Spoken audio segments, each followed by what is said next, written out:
رب کا بندہ پردہ پوشی کرنے والا ہوتا ہے، فقیر وہ ہوتا ہے جو پردہ پوشی کرے۔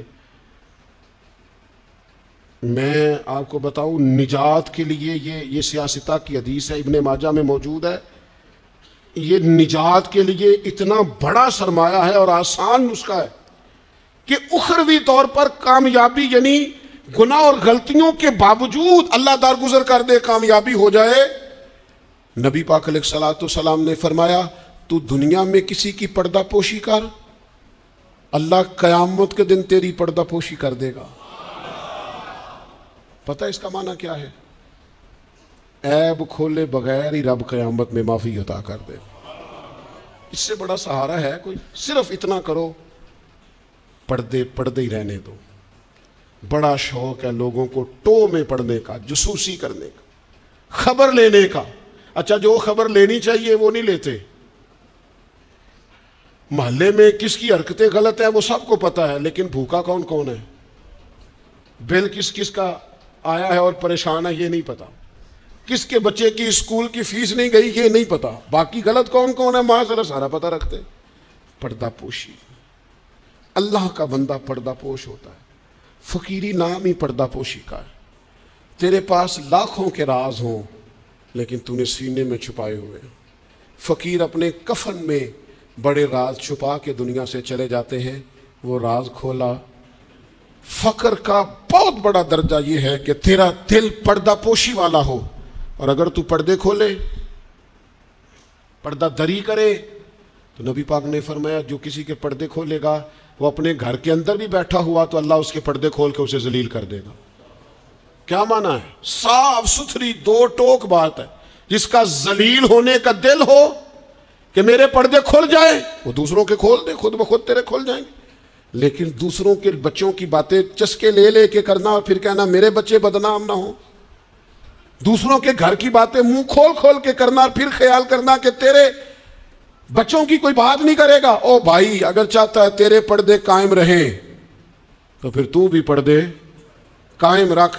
نبی کریم صلی اللہ تعالی علیہ وآلہ وسلم نے ایک بات ارشاد فرمائی ہے، مسلم شریف میں ہے، اکثر میں کہتا ہوں بعض باتوں پر وجد ہو جاتا ہے، یہ وجد والی بات ہے۔ حضور علیہ الصلوۃ والسلام فرماتے ہیں اللہ حیا والا ہے، پردہ پوشی والا ہے۔ اللہ حیا اور پردہ پوشی کو پسند فرماتا ہے۔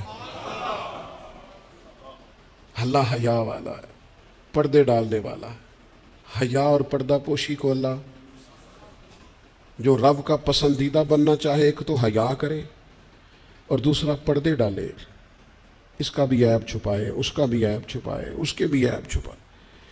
لیکن یہاں اگر تو تیرے پاس دولت اور طاقت ہے تو پھر سارے عیب چھپے ہوئے ہیں، اور اگر بندہ ماڑا ہے، غریب ہے، تو پھر کھول کے منہ باتیں ہو رہی۔ میری غربت نے کیا مجھ کو زمانے میں بدنام، تیری دولت نے تیرے عیب چھپا رکھے۔ اپنی طبیعت کو اللہ کا بندہ کنز المال میں موجود ہے، حضرت عمر رضی اللہ تعالیٰ عنہ بیٹھے تھے۔ یہ ذرا دیکھیے یہ حضور کی تربیت یافتہ جماعت کیسی تھی۔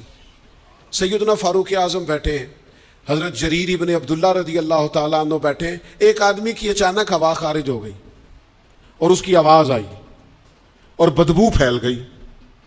اب یہ چیزیں بعض اوقات انسانی طبیعت کے کنٹرول میں نہیں ہوتی۔ ہمارے ہاں لوگ مذاق اڑاتے، پھبتیاں کستے، تانا زنی کرتے۔ ہوا خارج ہوئی، آواز بھی آئی اور بدبو بھی پھیلی۔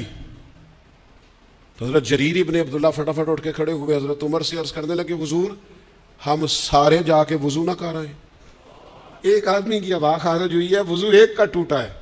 حضرت جریر فٹافٹ اٹھ گئے کہ کہیں کسی ایک کی طرف لوگوں کا اشارہ نہ ہو جائے، وہ بندہ شرمندہ ہوگا، پردہ کھلے گا۔ یہ تربیت ہے رسول اللہ کے صحابہ کی۔